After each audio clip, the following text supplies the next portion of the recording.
Good morning, everyone, and thank you for being here with us. I am really happy of being here with you in this technical regional discussion. As mentioned earlier, please select your preferred interpretation language.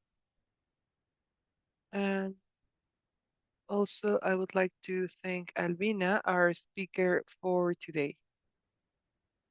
My name is Lina Ramirez. I work for the Maples Botanical Garden in Florida, but I am the coordinator for the Botanical Garden Network for the Caribbean and Central America.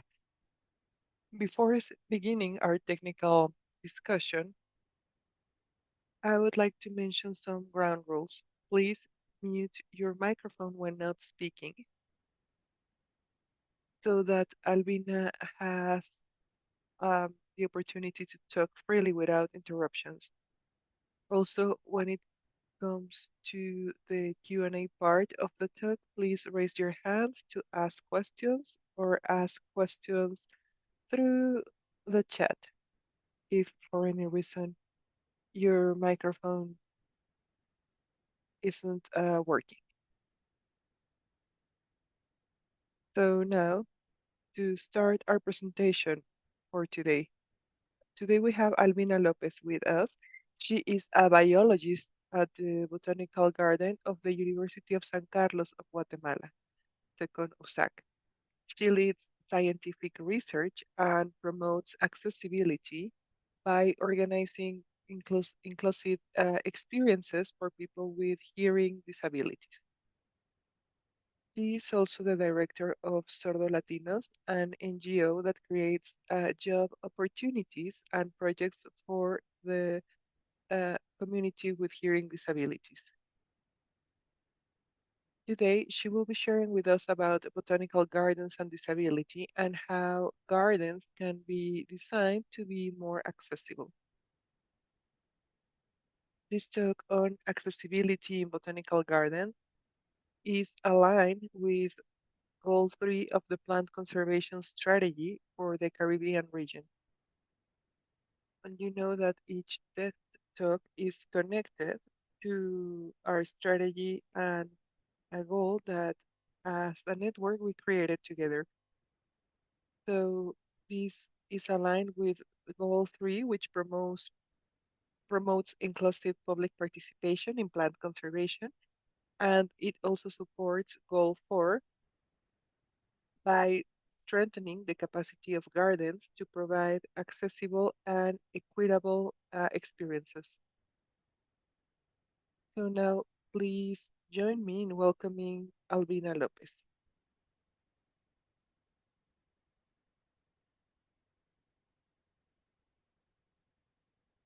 Good morning, and thank you for this invitation. This is a subject I really like, especially when we can apply it with my other passion, which is biology, and my work in the botanical garden, as Lina mentioned, in 2010. That means I've been working for 15 years for the garden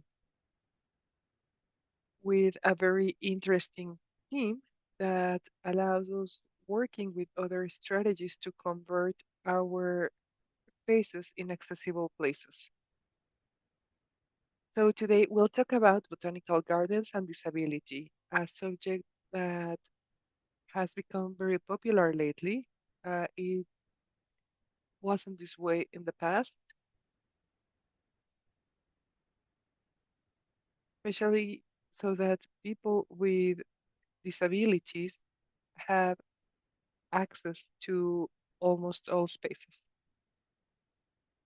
So today we will talk about some aspects or some definitions of, some concepts related to disability. There are two friendly, two very interesting concepts. One is friendly gardens and accessible gardens. And sometimes we mix them up. However, there are some specific characteristics for each of them. Friendly gardens prioritize environmental conservation and biodiversity, including native plants, wildlife refuges,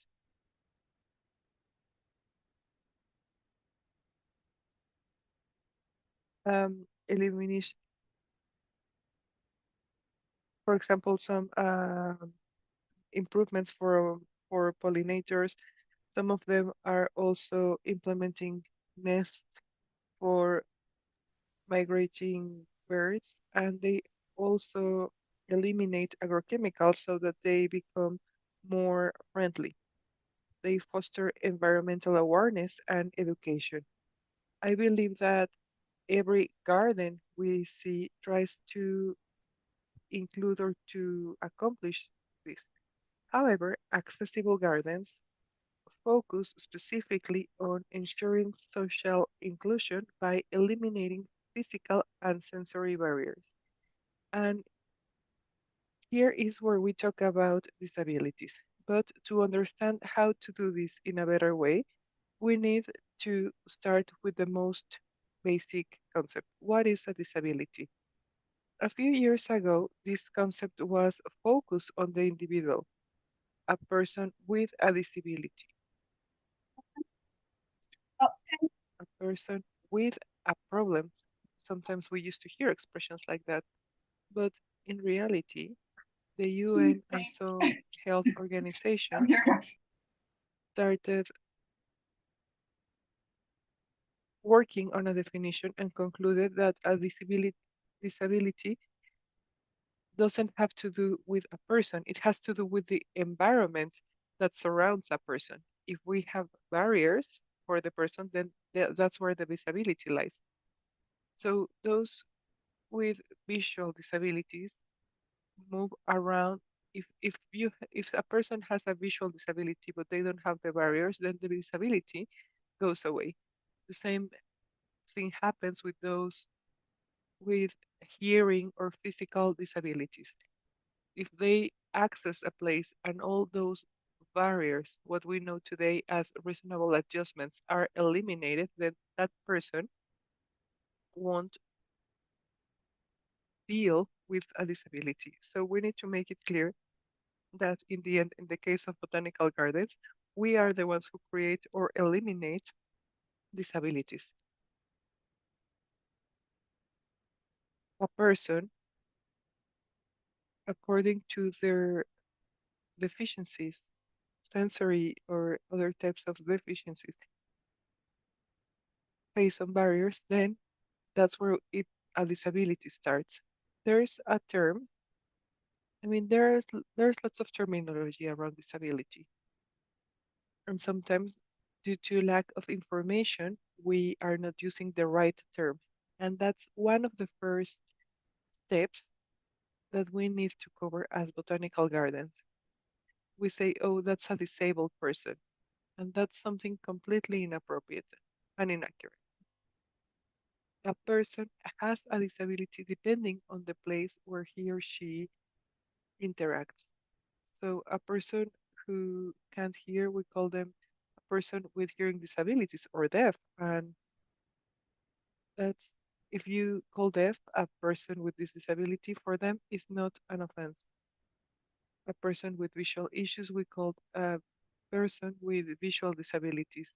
A person with mobility issues, a person with physical disabilities, and someone with mental issues, a person with uh, intellectual disabilities. If you have, those are the right terms. Later on, we can cover some questions. So, what should we do as an institution? Sometimes we want to start with something really big, but we need to start with the most basic things first, and that is to know the different types of disabilities, to know what the correct terminology is. Most of botanical gardens have some blogs and write documents, and they don't use the right terminology there. Why? Because we they don't have they're not familiar with the right words. We need to participate in workshops on how to serve people with disabilities. Create spaces with reasonable adjustments. What is this? Those are actions that will help breaking barriers and making sure that a place where there's a potential disability becomes the opposite, completely accessible for persons with disabilities. Reasonable adjustments can be many. Simply, we just need to understand what the needs of the person are and to see in our surrounding how can we eliminate the main barrier so that that person can enjoy and access information in the place where we are. Broadly explained, these are all those actions breaking barriers, breaking disability barriers.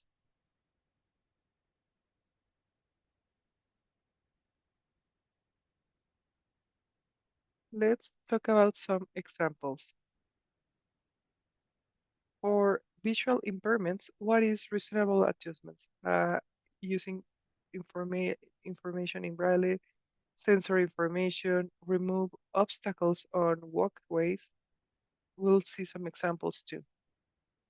For hearing disabilities, we have sign language interpreters, we have other tools, but normally the person who helps breaking the barriers for a person with hearing impairments is a sign language interpreter. But we can also contribute with graphics to help the person understanding what's happening in this place or access this place information. For physical disabilities, we can do reasonable adjustments like adding ramps, create step-free access routes, and eliminate potential obstacles. In the case of mental or sensory disabilities, for example, a person with Down syndrome or different syndromes, we include them in mental or sensory disabilities. Autism goes here too. So what to do in cases like this? It's important to have clear passive language where the person can feel relaxed, avoiding loud activities that could interfere the balance of these uh, of people with this disability. Avoid exposure to loud sounds. Sometimes we make mistakes just because we are not familiar or informed about the needs of a person. And sometimes people get upset, but we tell them, okay, this is not their fault. The problem is that people like me who work with disability issues, sometimes we don't share this information accordingly. So many thanks to BGTI for opening this space so that more people can become aware and interested in this subject. Did you know that there's a United Nations Convention on the rights of persons with disabilities? We see this issue mainly in the Latin America and the Caribbean regions. Why? Because this is closely related to economical and social aspects. In my case, I work a lot with people with hearing disabilities. Even though I'm familiar with other objects, that's my specialty. So why are indexes so high? Well, the majority of them aren't born with that disability. They don't have this issue or this hearing deficiency when they are born, but sometimes once they are born, have an infection, uh, for example, stomach infection or other diseases, kidney infections. And in our countries, in Latin America, at least in Guatemala, normally everything is solved through antibiotics. And the abuse of antibiotics affects affects audition or hearing abilities. Also, malnourishment is an issue. If the mother didn't eat properly during her pregnancy, then that could result in a hearing impairment for the baby. Also, physical violence that affects too, and some diseases that mothers get throughout their pregnancies can result in a hearing disability. That's why we have this problem in Latin America, but obviously other types of disabilities affect the region too. And on the other hand, you can have a disability in the womb, but also once you're born. But a disability can happen and at any stage of our lives. No one is exempt. I can never say I will never have a disability. Maybe tomorrow, in 2 years, in 3 years, something happened that can result in me having a disability. Now, all countries and territories in the region have signed the United Nations Convention on the Rights of Persons with Disabilities. And that's interesting because, for example, Guatemala signed in 2020 this law on sign language when it became a right for people with hearing disability. Guatemala doesn't have a disability law yet, has some minor regulations, but no universal law to protect every person with disability. So far, 341 countries have ratified the convention, and this is Bajo information, so you can go to their website to confirm this. Now, let's talk about another interesting concept. This is called universal design. What is this? It guarantees that everyone who can, that every person with a potential disability enters a space with no barriers to them. This is almost a dream, but basically the idea behind this is to create or to apply this from the beginning. When you open any venue for the first time, then you need to have this into consideration because once the structure is already in place, it's really difficult to adapt the places. But if you design this from the beginning, it's easier. So when we are coming up or creating a botanical garden for the first time or working on the initial discussions on the creation of a garden, then we can take this concept into consideration. So you can see every aspect that is taken into account. You do the specific modifications a person needs. For example, here we have two different ones. One is physical and the other one is sensory. So what adaptations a person with auxiliary tools to move uses, for example, crutches. Okay, and then you measure different aspects to estimate what size doors should have. Even at the washroom, sometimes even for us, doors or washrooms are not accessible, even for us without limitations. Sometimes the way how some restaurants or washrooms doors are designed makes it really difficult. And we think, okay, so who thought of this? A really small door opening the other way. So the universal design takes all of these aspects into consideration so that the place is accessible for every type of person. In the next drawing, we see a person with a guide dog. It's a person with a visual impairment, and we have to consider that not only the person's space, but the dog needs an adequate space to move around. Sometimes the dog goes in front of the person, but in general, they go next to the person. And then we have the last image is a person without limitations. And we can see and compare the space this person needs.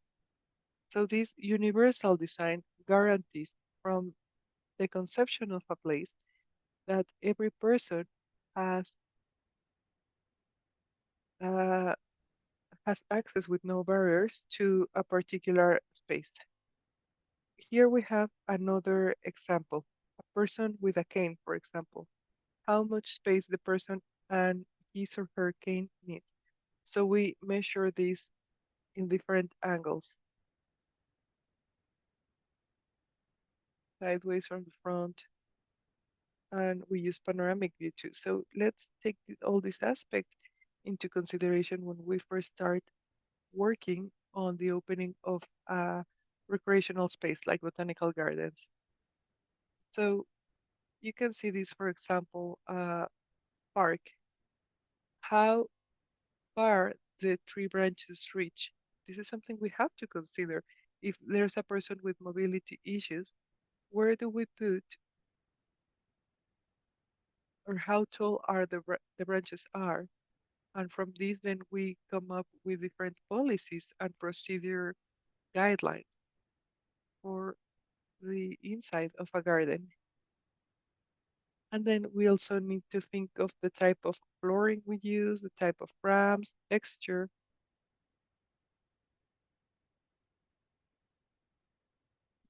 So we're talking about the types of adaptations we because pathways need to be big enough, but also be limited by physical barriers. This is our garden, the garden in Guatemala. You see some barriers to the side so that those with a visual impairment know that they need to follow a specific pathway, or those using a cane so that they can feel where the limit is. We also need to think of places to rest. Benches here, for example, who serve as a resting spot for those with a physical disability. In some places, the elder tend to be considered people with disabilities because some places are not accessible or friendly to them. Here we see some examples of botanical gardens that have used some tools, for example, graphic lettering. Here you can see that everything is in black. Why? Because in general, deaf people generally cannot read Spanish because sign language is not always in Spanish. They have their own grammatical structure and has its own way of structuring. So the majority of people with a hearing disability can't read this information. They are very visual. So when they see letters or signs like this, they know exactly what to do. In our botanical garden, we carried out an activity, and I'll show you later. We had a very interesting recreational activity, but also a rally, so to say, inside the garden without affecting the collection. So what we did was we hid puzzle pieces all over the garden and divided the two groups. We have a map where you can see a map of all the different trees. And so many people that can hear say, okay, we understand the map, and then we test the group with people with disabilities, with a hearing disability, and they understood perfectly the map. Why? Because they develop a better way of reading and to learning where they are because they have a very graphic ability. So I was surprised because in less than an hour, they found all the pieces that were hidden inside the garden using a very simple map that people who don't have this impairment normally wouldn't understand. Here you see that this is a letter with a sign with braille writing, and this is for people who have a visual impairment. And as I said before, then we can use we also use interpreters. In the botanical garden, when we have groups with a sensory disability, we focus a lot in structures. For example, here we have our famous Ceiba sculifolia, known in Guatemala as palo lagarto. And we have some particular structures in the trunk, and we can use this for people with visual disability so that they can feel the different textures in the tree. Here we have palo de giote, which is a species, a very common species of tree here in Latin America.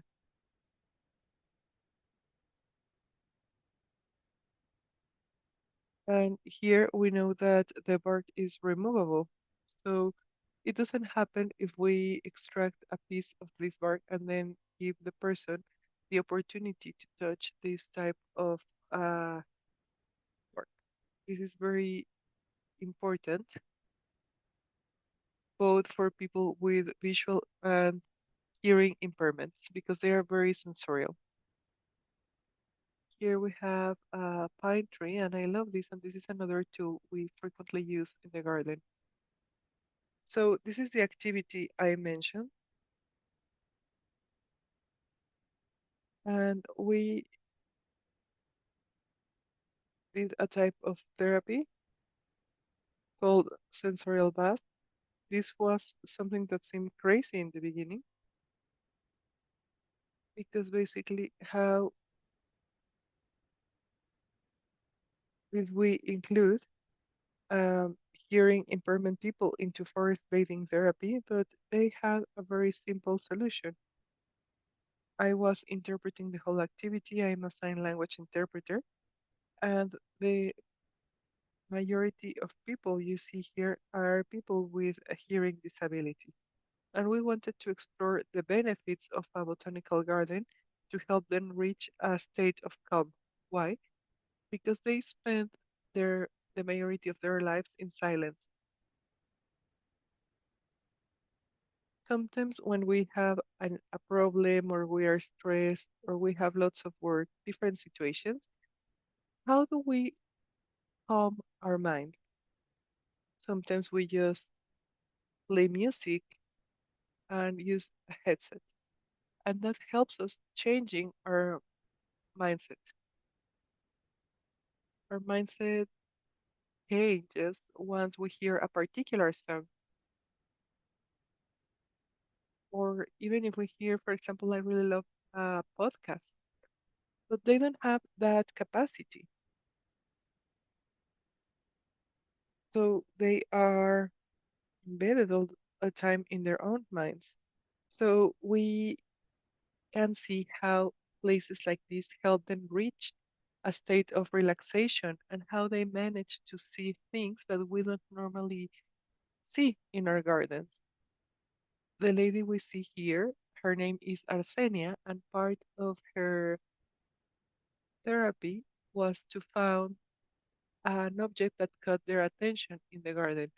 And she found this leaf, a very old leaf, where and you could see the different branches here. And when we asked her to explain why the leaf caught her attention, she said, because I managed to see my circulatory system. And to me, that's surprising. So this person entered a relaxation state. And when she opened her eyes, she said, I have so much peace that I don't know what to do with this peace. So listening to the reflections and the reactions to a garden is just amazing.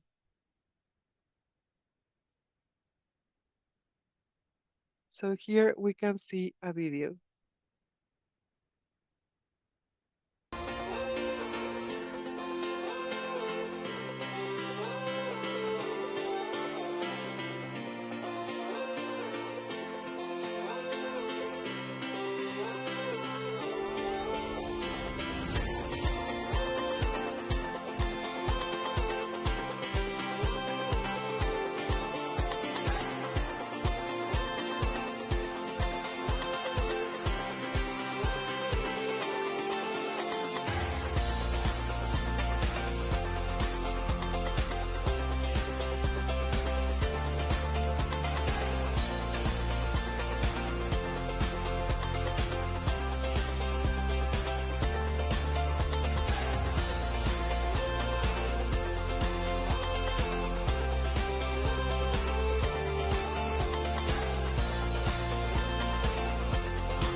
This was a very nice therapy, and I don't know if you saw the last person who said uh, very he was experiencing very acute pain, but then he felt that he was healing.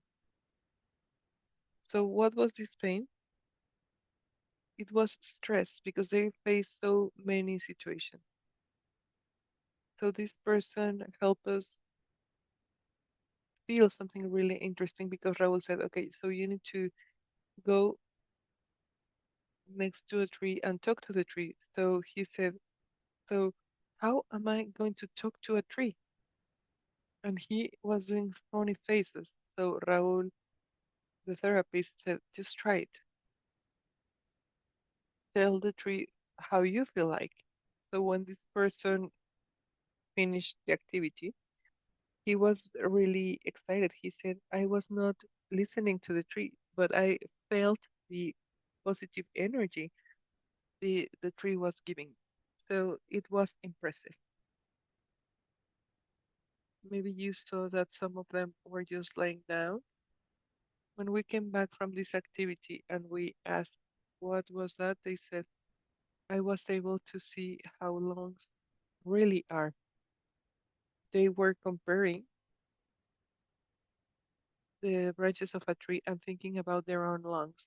So to me, it was really interesting to realize how they manage throughout the sensory sensitivity they have to connect the importance of trees to with providing pure air for our lungs.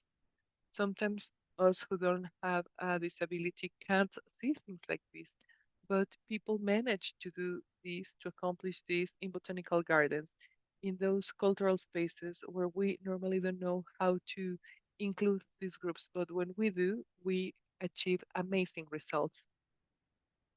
Sometimes in the end they say things like, this is too quiet.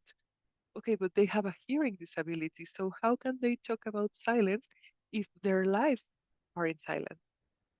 So understanding that they can experience silence too, and that the silence they experience is also related to calm and peace, then this tells us that they also have lots of things in their mind throughout their day. And in that place, they felt peace. They got rid of pain. They talked to a tree. They listened to a tree. How to receive the energy for a tree. This is another group. This group is these are deaf children. And in the Botanical Garden, visitors normally access a natural history museum and then they visit the Botanical Garden. We are two institutions working together. So these children were coming from a special education school, and the first thing we did was to create visual materials. Here we are working with some specific vocabulary, graphic vocabulary, and then once this workshop was over, we entered the museum because they understood in advance what they were going to see, and then once they were looking at the collections, they understood what they would see. And here we also work with textures. We've also had attention to people with visual impairments. With them, we talk about tactile sensitivity and olfactory sensitivity. In our garden, we have species that are very aromatic, such as cinnamon or camphor. And then we have these species and ask them to press them and then smelling how they are like.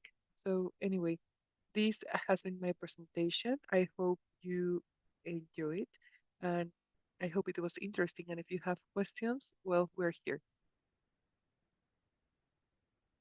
Many thanks, Albina. This was a very interesting presentation. I was able to see a little bit of this presentation back in November when the network had a workshop in Guatemala with Second USAC.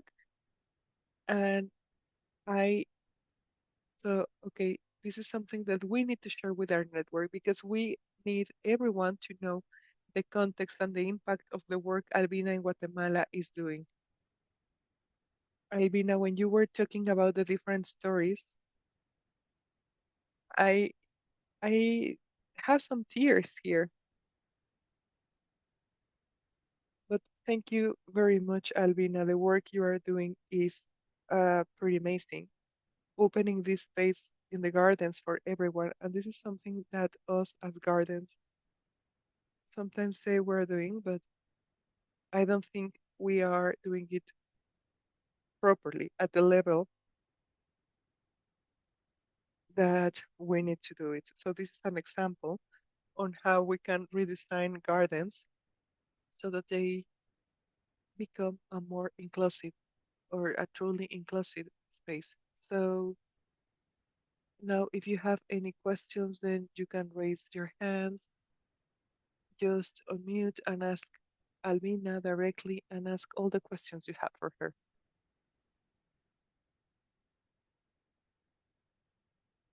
Good morning. Thank you, Dr. Albina, for sharing this story and some ideas on how to work. We are we come from BUAP in Puebla and we have a project called Sensory Gardening, Inclusion and Well-being. We did a little bit of what you said, so we selected some plants so that people with low vision and blindness could interact with. So more than a question, I would like to ask if you could support us in this area we're starting. It is an area, I mean, we're just starting and we are working with people with who present retinal dystrophy, in which a person starts losing their vision well from birth until they reach the age of 15 and they go blind. So we are analyzing their profiles and we know that there's lots of sensitivity. So we designed this part. How do we work on a sensorial garden? But what else can we do when it comes to research? What else could we do? Uh, the Botanical Garden is also giving us some advice. They are our advisory authority, Dr. Arturo and Lucila. But of course, we would like to have more information from you. There's lots of information around, but out of those resources available, what else could we do? Something more tailored to our garden. Thank you. Yes, of course, we can work together. Sometimes we think with our scientific mindset. So it's very difficult for us to see the impact of small changes. Our mind always wants to see something big, big results. But when it comes to disability, there's no such thing as a small action. What you are doing is important from now.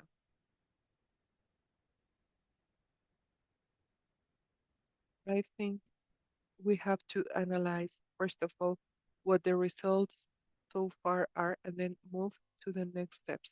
But when it comes to disability, there's there's no such thing as a small action. Just the fact that you are opening and thinking of this population, then it's big progress because that doesn't happen in many places. And as you say, there's lots of information, yes, in paper or in theory, but in practical terms, very, very little is being done. So it's not like we receive people with disabilities all the time, but sometimes we have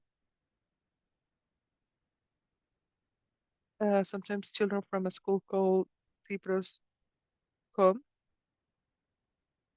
and sometimes their visits are really fast, and they we can't interact with them in the way we would like.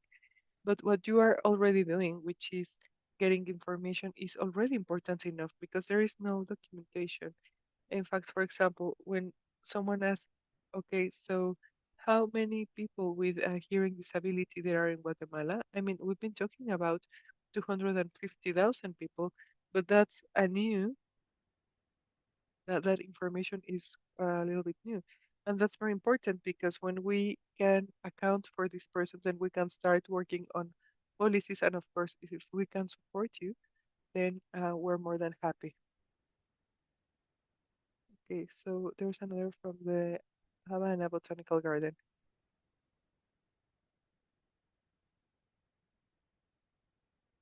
Okay, so here our botanical garden has lots of experience working with people with mental disabilities. My name is Alejandro, but we have the teams, the training and biodiversity team who have been working with intellectual disability people. But I would like to ask you, have you had experience working with um, people with intellectual disabilities, Down syndrome, autism, or things like that? And what has your experience been like? So we've been doing that for almost 20 years, and we have a group of people visiting our garden. We call them our children, but they are not kids. But we have people over 15 years old, but they visit our facilities 3 times per week. And we have workshops on different topics. We complement this with workshops on work inclusion. Uh, we have a program for people with intellectual disabilities that then work in our garden. But what has your experience been like so far? Okay, so first of all, to mention that Cuba is always light years ahead in all aspects, right? So, no, we don't have that experience yet. I am very fond of Cuba and its people, and I always know that you are always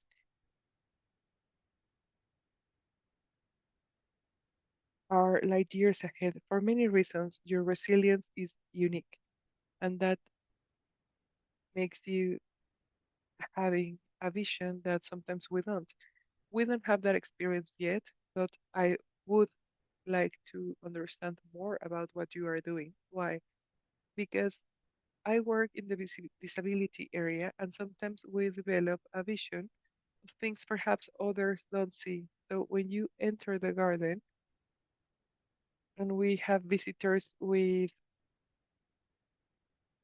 sensory disabilities. I am the first one to identify them, and sometimes my colleagues say, how would you tell?" And sometimes what I do is just walk going behind them just to see if they need something. But since I don't work that much with sensorial disabilities, then I don't know what to do. So I would love to know more about what you are doing and see at some point what can I do, okay? Because that's the importance of these talks, because then we can network and establish contacts. In the past, we had to go to a congress to do so, but now spaces like this give us an opportunity to network and to come up with new contacts and ways of working together. I know Cuba is a very important community, and the deaf community in Cuba is very large. So of course, we would like to establish this contact and to learn and to exchange best practice. I don't work with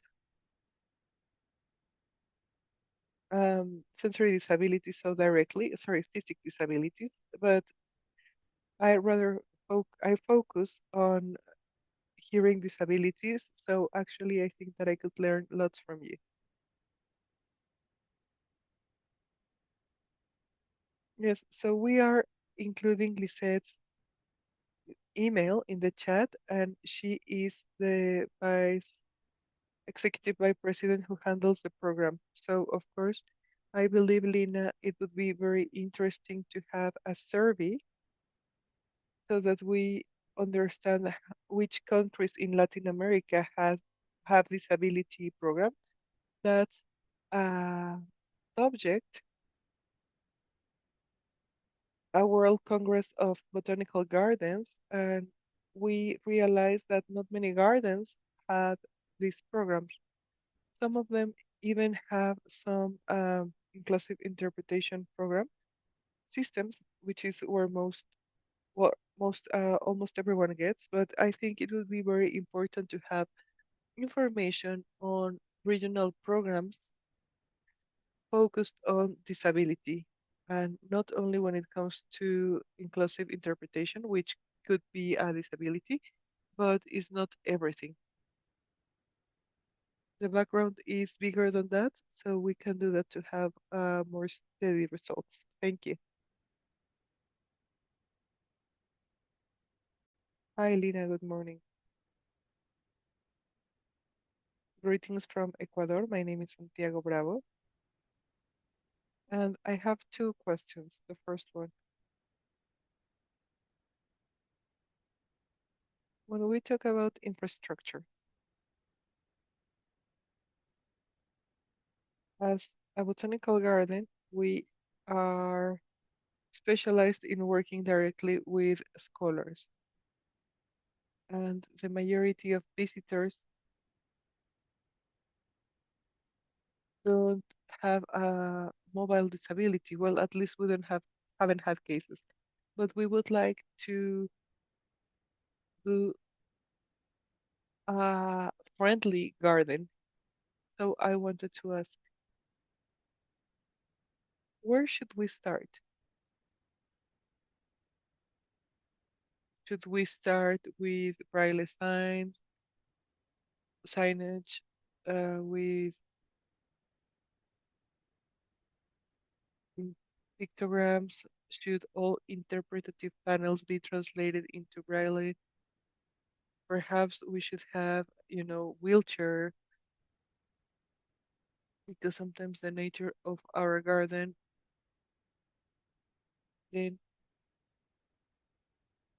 our botanical garden is a work of the Church of the Diocese of Santo Domingo in Ecuador, and we work with other works.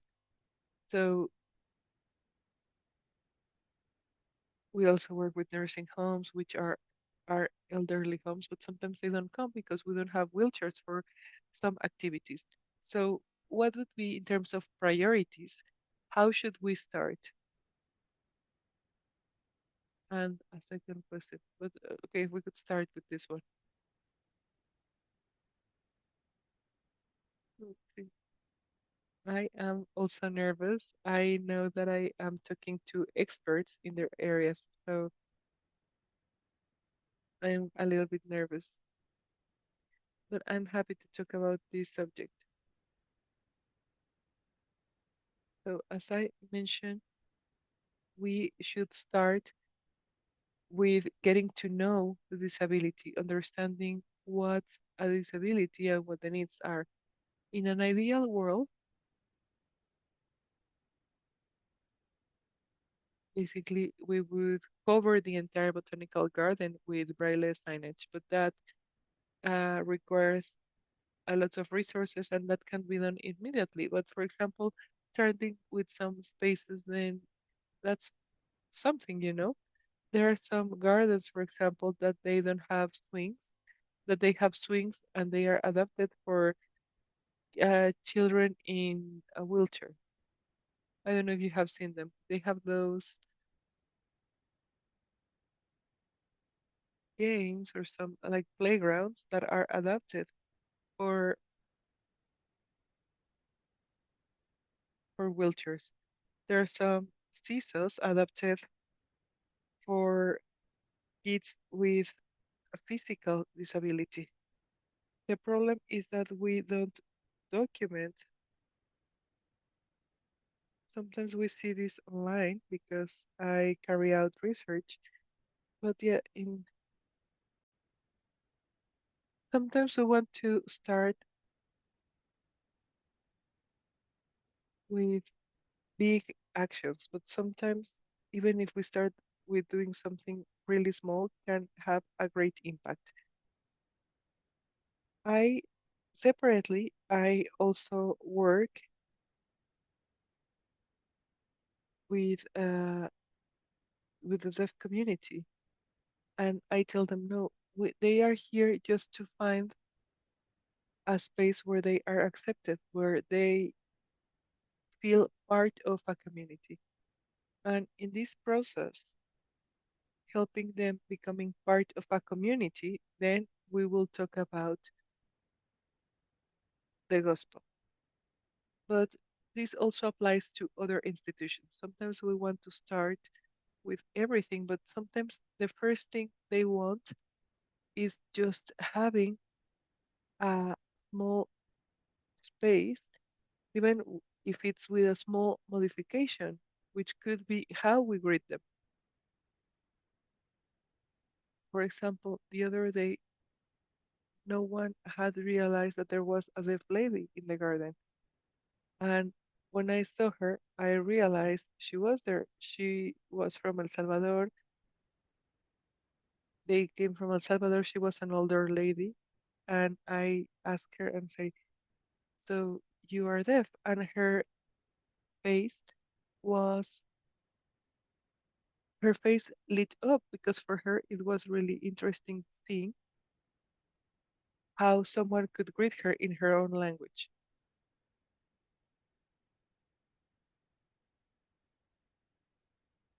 So she told me her story, how they crossed the border of Guatemala, where they were staying, where they were heading. And I really wanted to pee, you know, but I was just talking to her. But she was just talking and talking. Basically, the only thing she wanted was to tell her story. She was telling me that her granddaughter couldn't come because she was studying in a particular school. Okay, but anyway, she was just talking. So from the way in which we greet them, when we think, how are we saying hello to them? And then we start doing small changes, small adaptations, things that we could do gradually. I don't know if this responds to your question. Uh, my second question, maybe it's not a pretty question. We are a university garden in the end, and sometimes our programs be it conservation or environment education. Sometimes out of the number of visitors, do you have an indicator of the impact? I don't know if you have something you could suggest. Do you have any recommendations?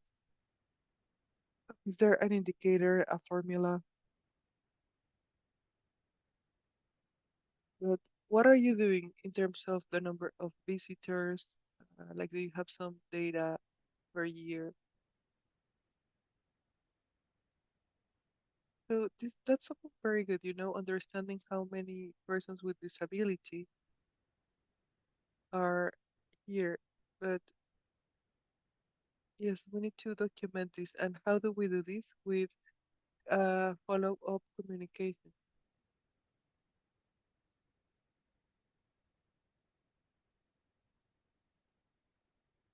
I also talked about social media. What do we publish on our social channels?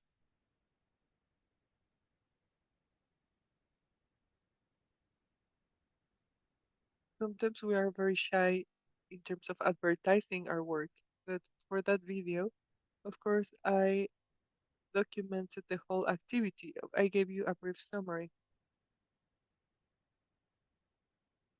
Even if that's my group, the group I work with, I use this group for the Botanical Garden and this material. Why? Because this activity took place within the garden. So I found out that this activity work in this activity, and she asked me to present, my boss asked me to present my experience. So this is a network. So we are coming up with an impact network. But this has to do with how we advertise or we publish what we are doing, which we don't often do.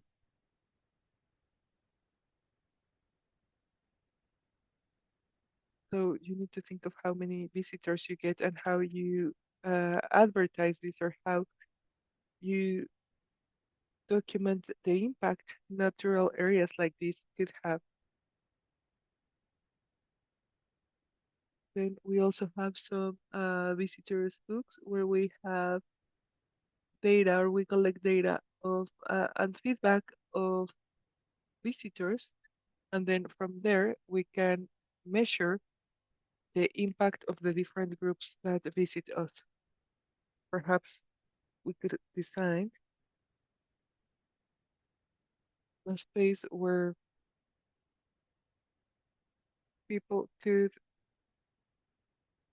manifest their needs. So maybe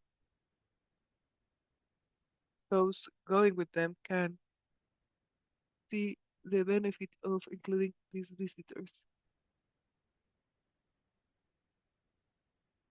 You won't be able to see this, but sometimes those who spend time with them throughout the day can see potential results.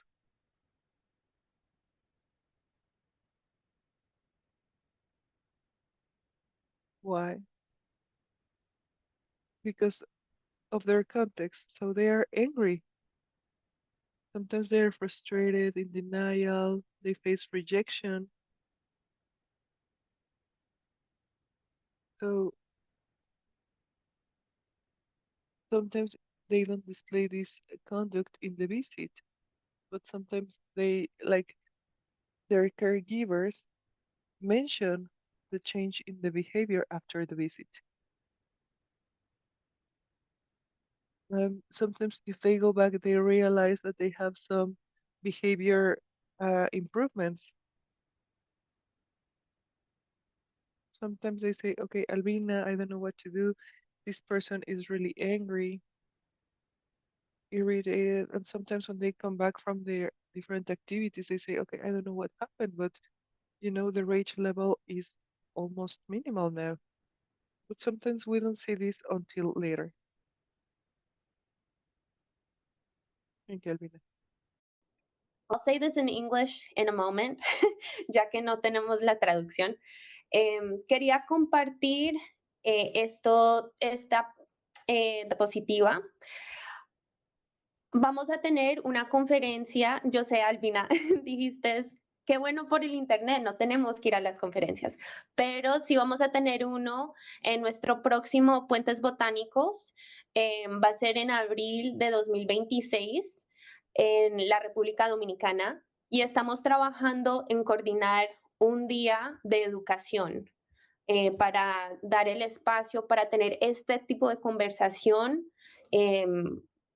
En el jardín. Entonces estamos trabajando en eso.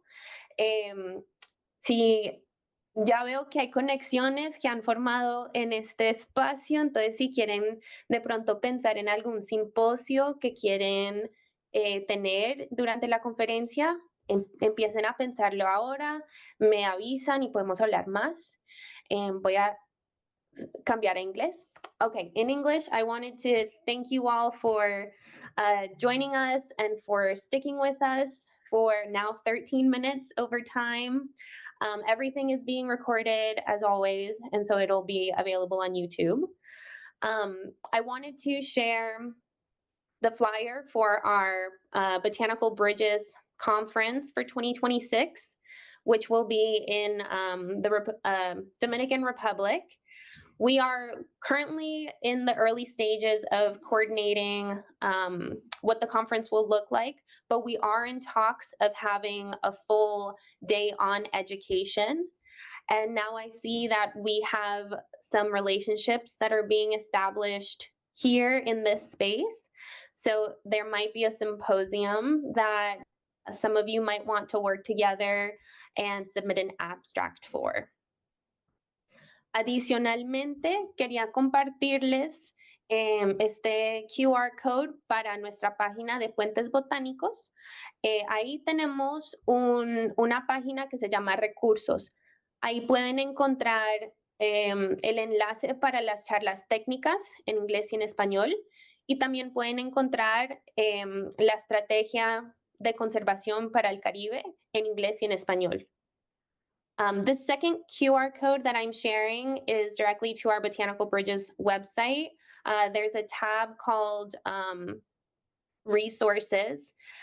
There you can find links to our YouTube page, which has the recordings of all of our previous technical talks in English and Spanish. And you can also find our Caribbean Strategy for Plant Conservation, again, both in English and in Spanish.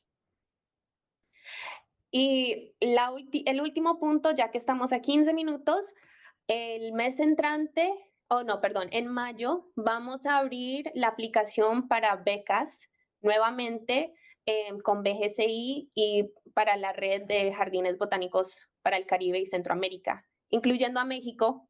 Acuérdense, son parte de nuestra red. Estas becas van a ser de $4,500 para usar en un año. Entonces pueden empezar a pensar si el tema que hemos estado hablando hoy, si de pronto hay proyectos que quieren empezar y que quieren aplicar. Cuando ya tengamos el día fijo para cuando se va a abrir la aplicación para las becas, yo voy a mandar un anuncio con un mes de anticipación antes de que se abra la aplicación para que empiecen a formular esos proyectos en sus mentes. The last thing that I wanted to mention was we are opening a grants application with BGCI for our Caribbean and Central American region. These grants are for $4,500 this year. That will be opening up in May. Once we have a definitive date, sometime in April, I will send an announcement to our network letting you know that that application will be opening so that you can start thinking about the projects that you would like to apply for. Bueno, ya creo que tenemos todo. Nuevamente quiero agradecerles a todos por estar con nosotros y agradecerle a Albina. Muchísimas gracias por esta presentación. obviamente de muchísimo valor. Hay mucha gente en esta reunión, muchas preguntas, mucha discusión importante. Again, thank you to everybody for being with us. Thank you to Albina for giving us this incredible presentation. We have a lot of participants here today, and there's a lot of questions and great discussion. A lot of hearts being sent to Albina, muchos corazones acá en la pantalla. Pero con eso, with that, muchísimas gracias y chao. Muchas gracias. Gracias. Qué Gracias, gusto. Albina, y a todos.